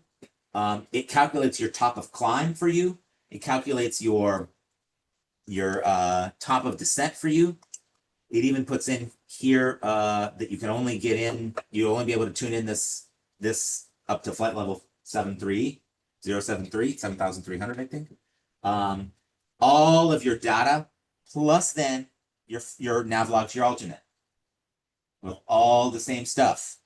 So how long is it going to take me to get from Vegas to Bullhead? 53 minutes. Right? It's going to take me, let me scroll up. I think that's 8.8 gallons of fuel. Yep, that's fuel gallons used and remaining. It's going to take me 8.8 gallons of fuel to get there. And here again, it does it all for me. Here's the Boulder City VOR frequency, top of climb, top of descent, all my checkpoints along the way, along Victor 237. Boom, done. By the way, here's all your winds aloft. It literally does all this for you. This is why $33 a month is actually a bargain for all this, right? Like it's, and plus Jepson. So this is all your temperatures, winds aloft, tells you your average wind component. So average wind at 3,000 feet is going to be a tailwind of 2 knots average. You can see here, right? So you could say like, well, I have to climb at 11,000 because of the MEAs, but I'm going to have a headwind of 1. If I could get lower at 7,000, then I'd have a tailwind of 3. It's not that bad, but okay. It gives you all your weight and balance. It gives you all your frequencies, including for your alternate, your ETA. This is the weather, tower or CTAF, clearance, ground, your elevation, your longest runways. This is like literally everything. Plus, it finishes off as if that wasn't enough. Here's a little airport diagram for you. With the, because I need gas. They know you need gas, right? So they highlight, this isn't the FAA chart. This is the for-flight one with the FBOs. Exactly. Atlantic is the one I recommend, by the way. South Bay Aviation is an FBO. They have gas there. Oh, they. They have gas. I think that the red truck belongs to South. Exactly. I think so too. Yeah. Wait, how It come even put in the hotspots for you, right? You'd have to go and look in the 10-9 to see what the hotspots are, but they at least highlighted it for you. How come we're not on there? And there's like a few pits. Because it's interesting. I've noticed they don't often put the self-serve fuel. So you have to look that up on the airport page to see the self-serve fuel. Yeah. And I bet it's on the 10-9 airport diagram for a little gas icon. But the self-serve because it's not an FBO, they're only putting FBOs. You said self-serve fuel, you're talking about the fuel pit, the fuel island, right? Correct. Where there's no attendant, there's no truck. You just pull up, put in your credit card, and gas up on your own. Does that mean on the FBO they fill up your plane for you? Yeah. Yeah, they do the. It's like New Yeah. Jersey. It's like New Jersey where you can't pump your own gas. That's still true about New Jersey. I think it does. Oregon? Can you pump your own gas in Oregon now? It used to be in Oregon. And you pump your own gas? All right, well then, maybe they've come, That's a weird law. maybe they've come into 2025 and let you pump your own gas. Yeah. Used to be like that in. Yeah. Yeah. Pro tip, by the way, there are 2 things when you're training exclusively at a flight school that you may not get a chance to do that I do recommend at some point with your instructor doing. One is gassing up an airplane. The instructor's the only ones we're allowed to drive the fuel trucks. That's why we put the gas in. That if you ever go on a cross country with your instructor and you're getting gas there, ask them to let you put the gas in. Get the experience of putting in gas yourself and figuring out the fuel pump. The fuel pumps it's not like Chevron sometimes. I'm like, why is It this so doesn't click for you? complicated? No, there's no auto shut off. Oh. You have to know how much you want to put in. You have to be looking at the little meter to see how much you put in. Sometimes some of them require you to put in your tail number, and it's like a keypad. So you've got to do T9 QWERTY. These things are like sometimes you need a master's degree just to get fuel. So I do recommend if you're ever on a cross country and you need gas, that's an opportunity where Sling will let you put under the supervision of your CFI, obviously, to put the gas. Ask your CFI if you can do it. It's a great experience. The second thing is putting oil in a plane. We almost never have to put oil here because the Rotaxes are so efficient, and also because they're constantly getting 50-hour, 100-hour, 50-hour, 100-hour. But if you ever go out and the plane is low, ask your CFI if you can add the oil. It's a great experience. And because you'll need to do that at some point in your aviation career, might as well do it here. Use the dipsticks that I once fell. There's a whole bunch of little tricks like that, right? That's right. And also, how much do you add? Did you know, for example, that the bottom of the the dipstick that has the flat part that's normal? Yeah. The amount of oil from the bottom of normal to the top of normal is 400 milliliters. So if, for example, the dipstick is just low by a quarter inch or at the very bottom of normal, if you add 200 milliliters, that should bring you right to the middle of normal. Oh, that flat part is 0 to 400. No, it's that distance is equivalent to 400 milliliters. Yes, exactly. Yes. Yep. So, coming back to this flight plan, and the reason I was telling you this, you can press the send button here on your navlog. And first of all, you can print it, right? Which you should, because that's the ultimate backup in case your whole iPad dies. But you're not going to have internet up there, right? So you can press save to flights files. See this last button here? Save to flights files. And when I do that, success, saved to file. Now, when I go back to the flight page, you'll see that there is an option called files. These are stored offline on your device. So when you press Navlog, that's accessing the internet to do that, right? But now if I go to file, boom, that's on my device. And look, it's even nice and printable. Cool, right? In a person. Yeah. And that's the thing you'd bring to your check ride, your instrument check ride, right? Yeah. I'm telling you, there's so much here. We should have a whole class just on ForeFlight, right? Like, I have some ideas about like, there's going to be a little break in classes at the end of the quarter here, right? Before the new class starts. I have all these ideas for like, in college, sometimes universities will have what they call J term, like like a 2 or 3 week like mini course during winter break, the end of winter break. I want to have like our own like mini break series. I want to do a class on ForeFlight, like power user ForeFlight. I think we should do a power user G3X GTN 650 class. I think that'd be really cool. Including autopilot, right? Like there's like a bunch of things that would be open to anybody at Sling, but Tricks that people are keeping to themselves. correct. Oh, Correct. And we covered a little bit here, but there's so much more, especially cross-country planning. Like that little trick about the bearing pointer, you're able to turn it on, point to the best airport. oh, That's something I learned from a random CFI once, right? That's the kind of stuff though that I think should be common knowledge around here. Anyway, after all that, then we get our briefing, we do our whole NW craft, and then we go to Vegas. We have a really nice time and we don't talk about it. The Vegas stays in Vegas. Any questions on IFR cross-country planning? Cool. Let's talk about how to actually file IFR. And I apologize because yesterday I taught the 7 and the 11. I'm forgetting. Did we talk about how to file in this class? We did. Yeah, we did. Okay, great. You just- Did we talk about how to file at a non-towered airport? I think you Let's said pick that up from there. Let's pick up from there. So, What would Go ahead. happen if you execute? let's try it. I'll show you. First, You have to press again. This just says proceed to file. Yep. Proceed to file. And this then brings up all the information, all the other fields on my ICAO flight plan, including equipment type.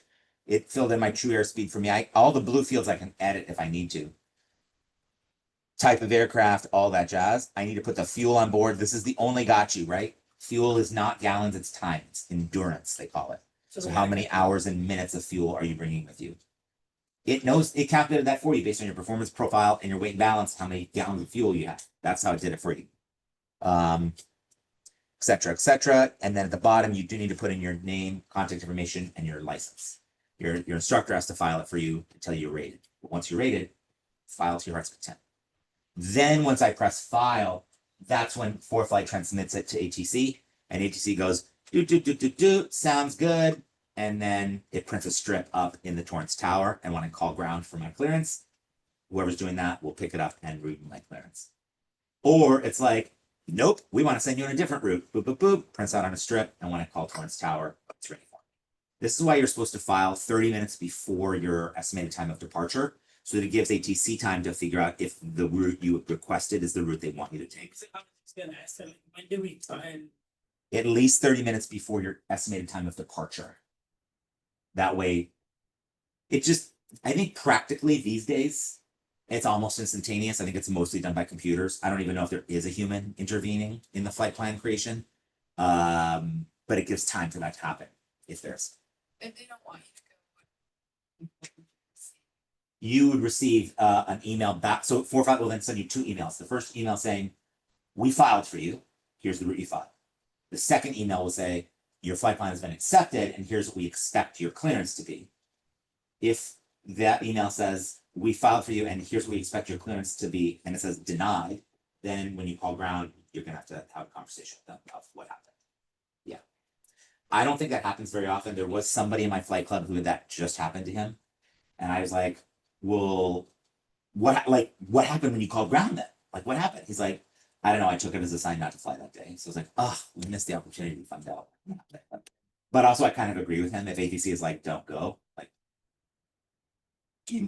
this sounds weird, but like, I have this personal minimum of like 3 weird things happen. I like get really concerned. Like, even if each of the 3 on their own is not enough to make me cancel the flight, like, you know, that would qualify any category of like weird things. Yeah. Yeah, sus, exactly. It's too sus for me. Thank you. So you can't just file a flight plan and not take off? Mhm. You're not cleared? If you file the flight plan and never pick up your clearance, it'll eventually drop out of the system. That's what I was gonna. It'll eventually, but you should call up and tell them you're not going. You should call up and tell them you're not going. If you call and get your clearance at a towered airport, they're keeping track of you then, right? To keep your plan open until you go. Right. And this is now getting into when you file at a non-towered airport, what will happen is you have to call somebody, right? So at Torrance, if I go to the Torrance airport page and I go to our chart supplement, down here it says clearance delivery phone. For clearance delivery, when aircraft control tower closed, contact SoCal Approach at this number. See where I'm seeing it there? So you call SoCal, somebody in San Diego, and SoCal Tracon answers, and you just tell them the same thing. This is a pilot with November 805 Alpha Zulu, ready to pick up my IFR clearance to Vegas. Sling 5 Alpha Zulu, I have your clearance here. You're cleared to Vegas Airport via blah, blah, blah, whole craft clearance. At the end of the clearance, it will say something like void if not off by, and they'll give you a time in UTC. Void if not off by, and then a time, like maybe 10 minutes from now. So that means that now a timer is clicking in SoCal. While that timer is going, they are protecting the airspace around Torrance because they're waiting for you to take off. Your protective separation IFR bubble has started, but they're only going to keep it until 10 minutes, right? Or however long until that void if not off by. If that time expires and you have not taken off, you need to call them back as soon as possible because now they think you took off and crashed, right? That's what they're saying. Yeah. Yeah. You need to call them back ASAP to get a new clearance and to tell them don't send search and rescue on alive, right? Both those things. In the case of a deviation, what do you do? A deviation in what? So let's say we're going to from Torrance to Las Vegas, but we like something happened, we're not feeling well. Yeah. It's called the Apple Valley. Yeah. We call and say, hey, Well, in IFR, you're constantly in contact with ATC, right? The whole time. So you would just tell them, Sling 5 Alpha Zulu, request diversion to Apple Valley. Diversion. Request diversion to Apple Valley. We have a sick passenger. Sling 5 Alpha Zulu, Roger. Stand by for new clearance. And then they'll read you a new clearance in the air. Yeah. Because you always have to always have to be cleared to somewhere. Now you're making a request. I want to be cleared somewhere else. And then would they prompt us, oh, would you like to cancel your IFR route? They'll keep you on IFR. They'll just change your route, right? Yeah. So they would say Sling 5 Alpha Zulu cleared to Apple Valley Airport via radar vectors, descend maintain 5,000. That's all they need to say. You already know the frequency. You're talking to them. You keep the same squawk, so don't repeat that. But everything else is just like a sort of a mini craft clearance. And then they say, do you require any assistance? Be like, no, bro's just nauseous. Happens sometimes. Yeah. Good thing we didn't make it to Vegas where he'd be even more nauseous. Great. But if you did need assistance, maybe the person had a heart attack, right? Or is having a major medical experience. You could say to ATC, could you please request that medical services meet us on the ramp at Apple Valley? And they'll help you out. They're there to help you out. Yeah. So void if not off by, that's really important. If for whatever reason you need to take longer, call them back as soon as possible. So they don't get worried and so that they can stop protecting the airspace for you too. You're clogging up the whole airspace while or the whole airport rather, while your that void if not off by time is active. Yeah. You can also call. Remember yesterday did I tell you at 11 o'clock? I'm sorry, it's all blending together now. It's cheating. I know. It's 11 o'clocks. I like this vibe at 7 a.m. my son. We laugh a lot more than 11 o'clock. 11 o'clock I want to be like fun people. Good. And that's the fact It's not that serious. I mean, it's extremely serious. It's not that serious. And you can call and get your clearance from your handheld after you're done with your pre-flight. I think I told you that yesterday, right? Just to save yourself some hops time. You can do the same thing when you're calling. Just make sure you tell them that, right? Like, hey, I'm just calling for my clearance. I'm still going to need to do my run up. And then what they'll say is they'll read you the whole clearance, and then they'll say, call back when number one, or call back when basically call back when you're holding short, call back when you're number one. And then that's what you would do. And then they would say, cleared as, cleared per your previous clearance, void if not off by 2 minutes from now, go. You take off, you're on CTAF, right? 124.0, you're at Torrance.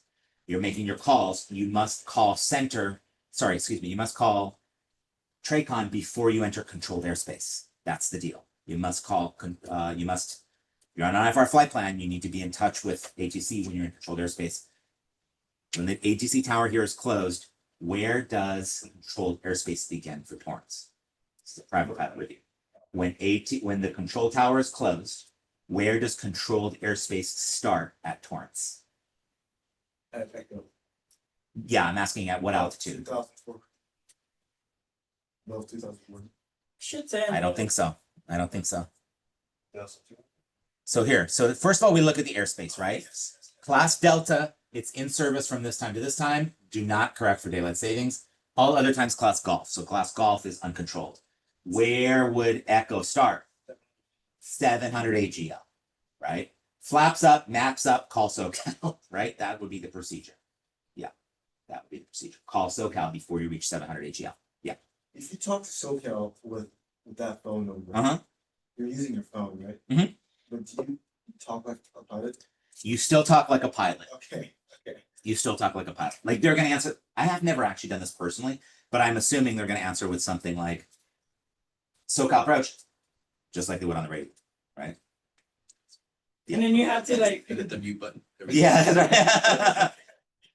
Yeah. You still have to read it back, right? Like all that stuff.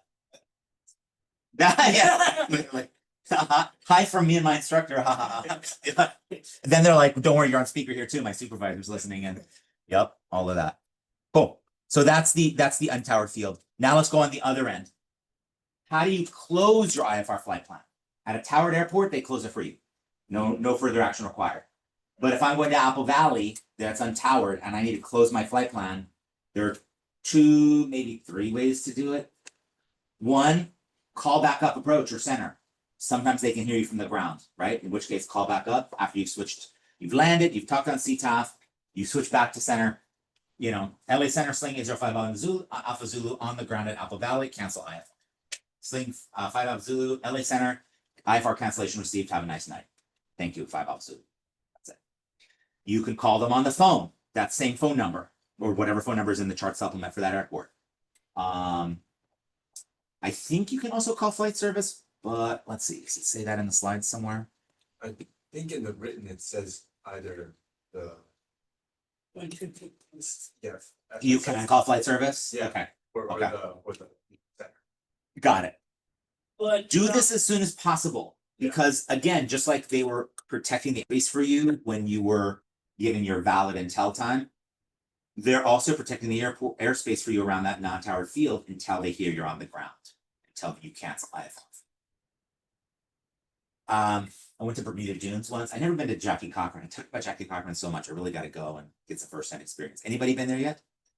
I've been to Bermuda Dunes, which is just a little north, and SoCal. As people were coming in, I was on flight following, obviously, like always. And there's a bunch of private jets going into Jackie Cochran. I think the private jets like Jackie Cochran because cheaper gas than Palm Springs and it's closer to Coachella. So there are all these private jets going, and you could hear SoCal they can't tell a pilot to cancel IFR, but you could tell that they were like worried. The controller was worried that like they would forget to cancel. And when you forget to cancel, A, you're clogging up the whole airport's airspace, and because they're protecting the airspace for you, and B, they think you crashed. They're gonna send search and rescue. They think that's the only thing that they will assume. And it was a perfect, crystal clear VFR day. So they were saying like, forget exactly the verbiage. It was like, don't forget to cancel, right? Call me back to cancel. I don't think they're allowed to say, do you want to cancel now? But it was like, he was like almost saying it, right? So like, be like, dude, just cancel, go VFR. Like, otherwise you're gonna forget, and then I'm gonna have to do all this work. And so you can also, if it's a perfectly clear VFR day and you're sure you're gonna land, when they hand you off the CTAF, you could say, and I'd like to cancel my IFR. But after that, you can't go missed, because you have to be on an IFR flight plan to go missed. After that, you're committed to a VFR traffic pattern if you need to go around. Or stay in a VFR traffic pattern and call back center and approach and get a new IFR clearance somewhere. Sound good? You can't close it in a for flight, could you? Not IFR. No, VFR, yes. VFR flight plans you can close in for flight, but not IFR. By the way, once you send that flight plan from for flight, you can't even edit it. Where you can VFR, but IFR, you got to call up ground or whoever flight service to make an edit to your flight plan after you file it. What would a edit? Amendment, they call it, I think. What would that look like though? Like, why would you want to edit? I don't know, you realize your CFI is like, why did you plan 7,000? This used to be 11,000. I don't know, something like that. With long. Right, or you put the wrong equipment or whatever, or those would be some examples. There could be a bunch of examples. Yeah. Cool. All right, team, let's talk a little bit about lost comms, then we'll call it a day. 91,185 is my favorite. No, that's not true. It's my third or fourth favorite. That's not even true. It's in the top 10, but it's not in the top 5. I do play favorites with my FARs. There's three factors, right, when you lose comms during IFR: route, altitude, and clearance limit. Route being my lateral guidance, altitude being my vertical guidance, and where am I going, my clearance limit. We have got our two acronyms for this, right? For lateral, it's Avenue F, and for vertical, it's AME. However, there is a little catch-all here, which says that if you're in VMC, even if you're on an IFR flight plan, if you're in VMC, the procedure is to proceed to a VFR airport and land as soon as practicable. Just kind of keep that in the back of your mind, right? Like, if there's like a catch-all, this is sort of like the 0 and the 0, 1, 2, 3 rule. Like, don't go straight to Avenue F, including in your check ride, right? Say like, well, if I'm in VMC and I lose comms, I will select an appropriate airport that is also VFR that I can navigate to as expeditiously as possible and land there as soon as practicable. Squawk SFA 600, wait for the light gun signals if it's tower field, enter the traffic pattern and land. However, if I am in IMC, then I have to do Avenue F and AME. This is in order, right? The route guidance is in order. Assigned, vectored, expected, filed. Assigned, meaning join Victor 2-3, fly direct Seal Beach, fly direct Limbo, intercept radial 170 LAX. Those are all assignments. That'd be first. Second, vector. And if they vector you in flight, they typically will tell you a reason for being vectored. Sling 5 Alpha Zulu, turn left heading 170 vectors for traffic. Sling 5 Alpha Zulu, turn right heading 270 vectors for final, vectors to final. Sling 805 Alpha Zulu, turn left heading 360 vectors across final. They will typically on an IFR flight plan tell you a reason for why they're giving you vectors.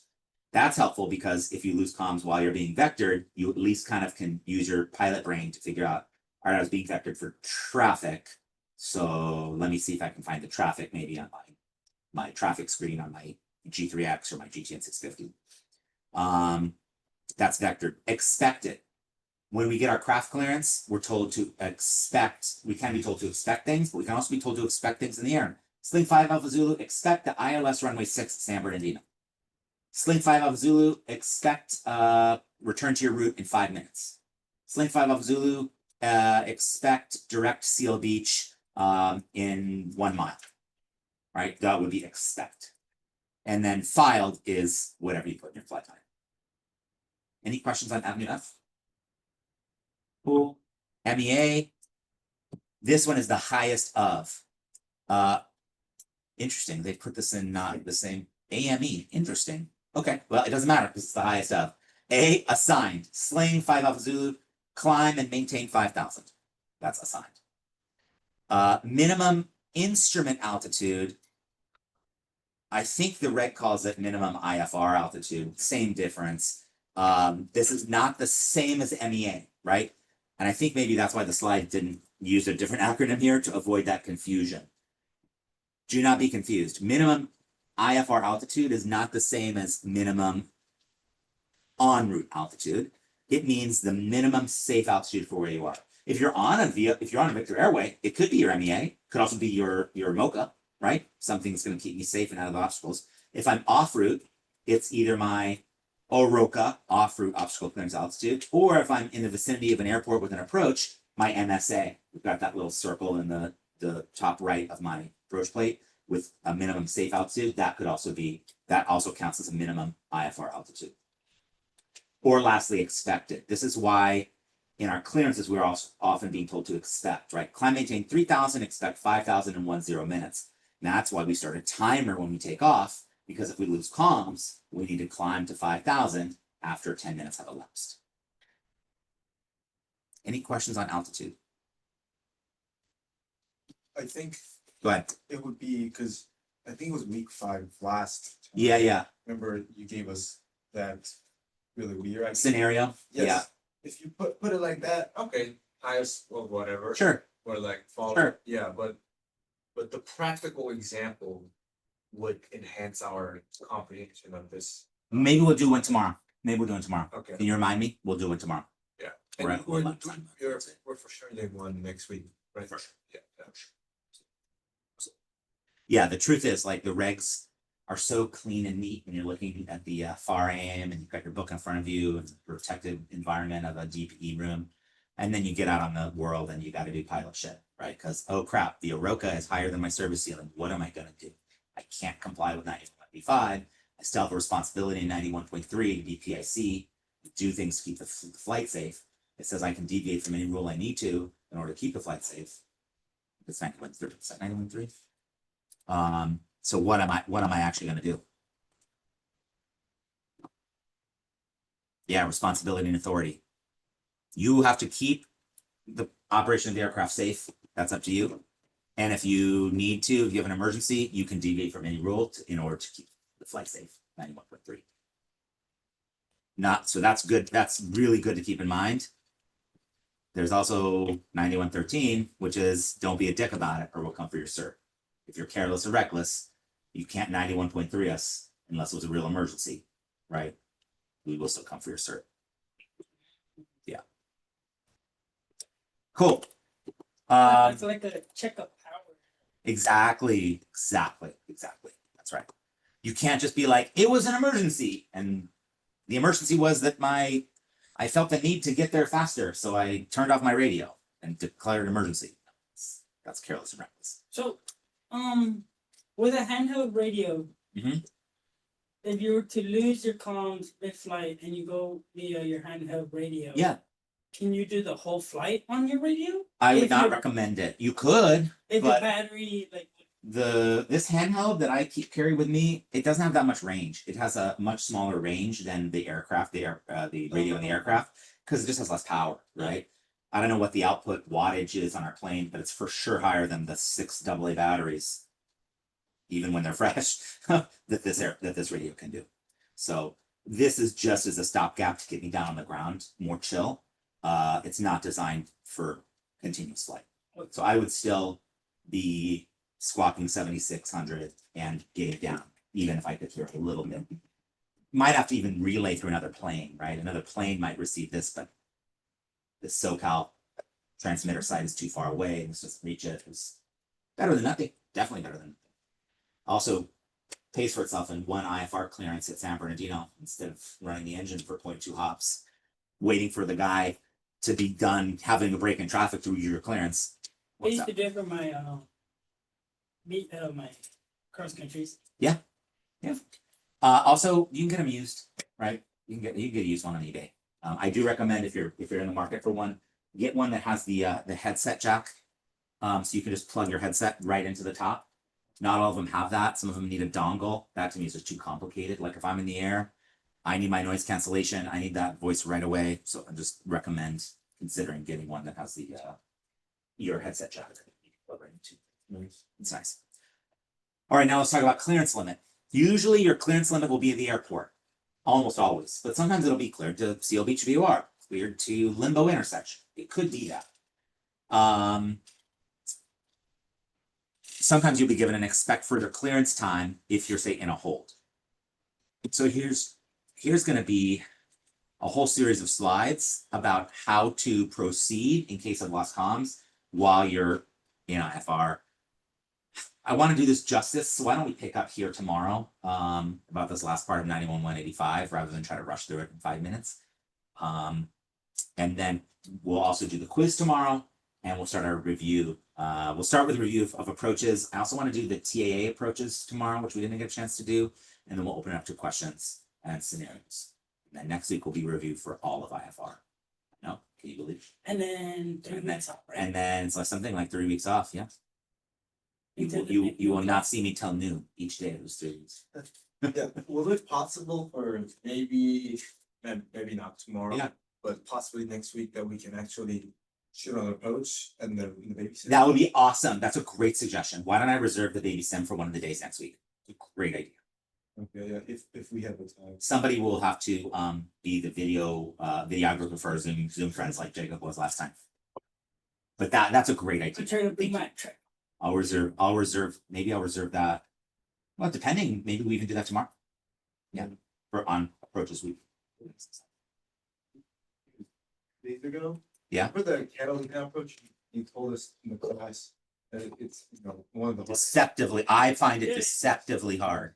And Andrew Lutz, he I told him it's my first time. Like, Yeah. Let's do Catalina. Yeah, Oh, I heard something about that, and just right after miss, like as you're going miss, you hold, and yes, it's just especially the alpha. I find the alpha, Yeah, the alpha, yeah. VOR alpha at Catalina to be. Does not that sneak up on you? It's things happen fast. Yes. That approach plate looks super simple, but things happen yes. fast, It was, super fast. Yeah. Thank you, Zoomers, Sophie and Sergio for joining. Hope you have a great day. Thanks, you too. Thank you.